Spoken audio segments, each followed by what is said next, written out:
So the intentionality of this YouTube commentary on the Yogasutra is to remind you of your true self, is to help point you back to your true self. And all of my work, I have an online course, I have written a book. Every time I make one of these videos, that's the intentionality, to help you remember what you essentially are. And the biggest culprit in our society and in everyone's lives and in how this world perceives itself is what Patanjali also talked about, is the fundamental ignorance and the fundamental forgetfulness of humanity, to not know what they are essentially.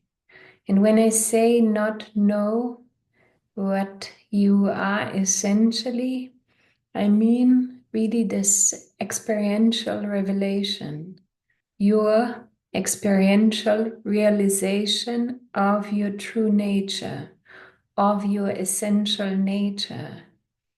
And when that happens, it is literally that a veil is lifted. The person, what you take to be a person, the personal construct, is seen for what it is. And if that happens, then there is a different clarity, and it also doesn't change. It's not revoked anymore.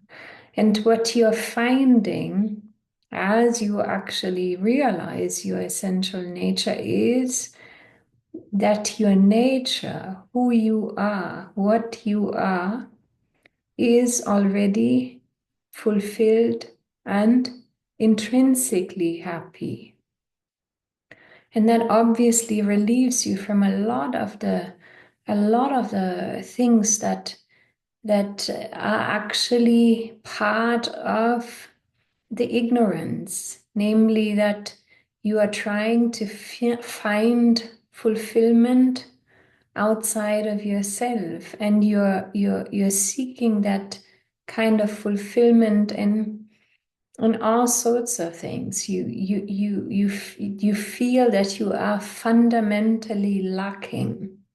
You're lacking companionship. You're lacking relationship. You are lacking love. You are lacking success. You're lacking validation for your egoic construct. And so you go out in this world, and the sense operandi that is done, even the sense how people interact with one another, is then based on this fundamental sense of lack. And then you need other people. You need validation from outside. You feel you need love from outside. You feel you need this or that from outside. And removing these filters is finding what in you is already fulfilled, is content as it is not needing anything to add on to it. And it is very different to then actually create, produce, be from this sense of fulfillment that doesn't need something from someone else, for example. Then you don't need someone else to fulfill you or to add on to you. And to come from that sense of fulfillment completely changes, obviously, how you interact. And you're no longer seeking for interaction, but if interaction happens, it is fine, but you're no longer coming from that sense of lack and that sense that needs itself validated, or that needs something from the outside world. And so this obviously all comes from perceiving yourself as limited, as separate, as not essentially limitless, boundless, what you are. And to come into recognition of that means to realize yourself as that, as this infinite nature, as consciousness, as not bound to a body, as not found, not localized, not bound by space and time. And the problem isn't to perceive from your distinct localized point of view and to actually have perception or have your unique journey. The problem is really this continuous what it does, and how encapsulated you then are. It is as if you're running around with a headset, actually, all the time. You're running around with a sort of headset, and in that headset is all your memories, all your stories. What you perceive is actually you, which isn't you, but the thoughts, the emotions, the kind of stories you have lived through, the kind of conditioning you have. And depending on your headset, whatever is perceived as a world, no matter that it is actually completely empty of meaning, gets interpreted and colored and continuously projected in the way that your headset is programmed. So someone realizing themselves means they're taking off that headset. They're no longer believing themselves to be the stories, the coloring, the filters. There's a distance that happens to thoughts. And how much you are actually identified with thoughts only becomes known to you as you are progressing on this path, as you are actually starting to detach and distance yourself from the thoughts you're having. And not just from the thoughts, but also from the personal construct you take yourself to be. A lot of people run around with a tremendous pain body in their heads, what they actually then project outwards, and how they define people and how they interact also then with other people. It is tremendously colored by a pain body, and the problem is it is completely unconscious. There's an unconscious programming that simply colors behavior, and because it is so ingrained as one's self. The self just operates in this way. It isn't even clear. There isn't even a clarity around how this actually colors and what it does. And avidya is exactly that. It is ignorance of your essential nature, not knowing what you are. And unfortunately, it is still this Yogasutra is 2000 years old, and there were enough people that came to point people back to their essential nature in the past 2000 years, but it is still the prevalent notion that everyone runs around with this headset and obviously then cannot really know themselves as fundamentally boundless, limitless. It also then encapsulates possibility, what you feel is possible for you, what is not possible for you if you know yourself to be consciousness. And also it limits this world and the collective consciousness and what is collectively deemed to be possible for this world and humanity and what isn't. And Patanjali in this Yogasutra in 2.4, he talks about how this ignorance, this not knowing, this the complete ignoring of your actual nature, how this is the field or the ground, the breeding ground for all suffering, for everything that is perceived as suffering, for all the thoughts that revolve around suffering.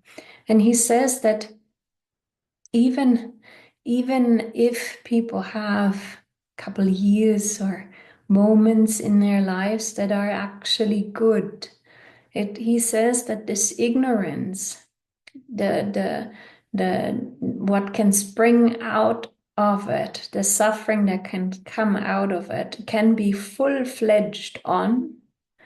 Yeah, you can be aware of your level of suffering, and it can be so strong in your in how it acts out as selfishness or complete disrespect or what towards not just human beings but other beings in general, or it can be minute, or you're going to work on it, or you're perceiving that you are working on it, and then it is in a state in which it is momentarily absent, but it can always flare up, and the whole sense of suffering that comes out of this complete annihilation of your God self, actually,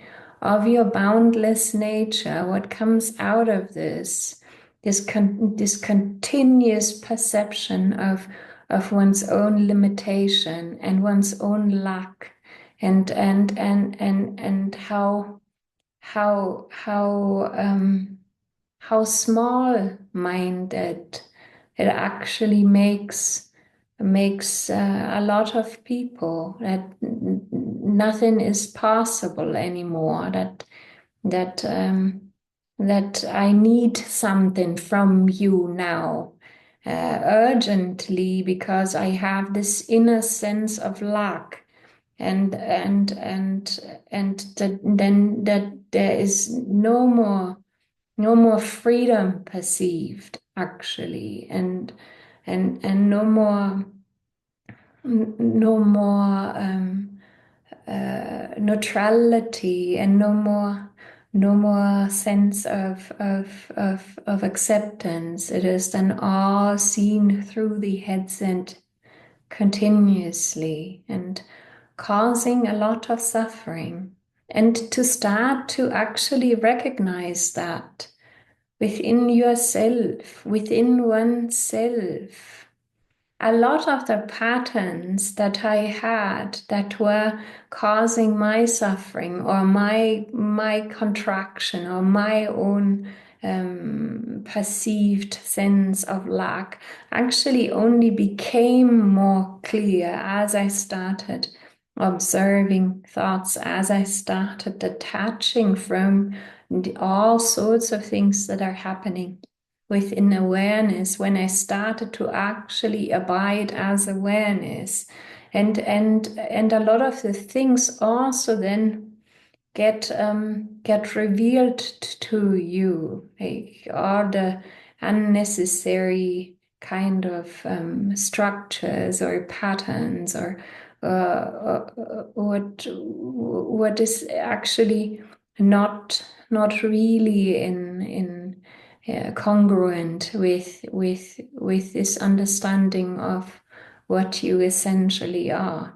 And so ignorance is really at the root. It is at the root of also was and this continuous perception of separation that is also untrue. But all these kind of things, the thing about them is you cannot only understand them in your head, and you cannot only talk about them, or you cannot only make up your mind about them. You need to actually explore. You need to make these findings inside of yourself. You need to start detaching from your thoughts. You need to start witnessing. You need to start abiding as awareness. And only then actually it is almost like a little card house. Yeah, a card house that you build on your whole life. And recognition actually destroys this card house that was never actually really there.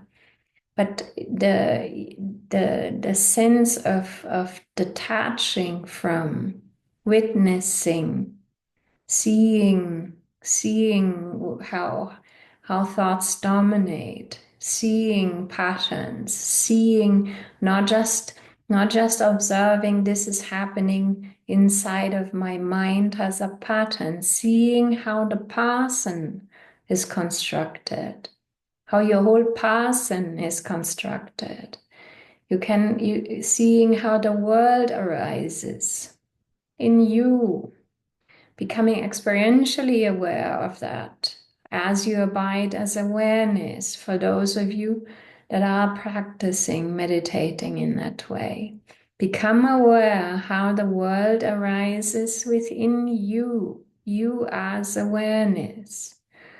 And only then actually you become aware of what is this identification. A lot of people are very unclear about what is this identification with thought. It means that you still perceive yourself to be this mind body, essentially. And when I say that, I mean it in a way that experientially you have not become aware that you're not this mind body. And experientially, I mean by abiding as awareness, by meditating in that way, by starting to actually see through the whole illusion, see through what you have taken on to be yourself, what you have believed in so vehemently. And there's no other way other than you finding this out. I'm here to point you back to and remind you and support you in this, but you will not know it unless you find it out yourself. So this is an experiential kind of knowledge that has to reveal itself to you. You have to start seeing what kind of headset you're actually wearing, and that even that you have a possibility to remove this headset and see from a different vantage point what you actually are.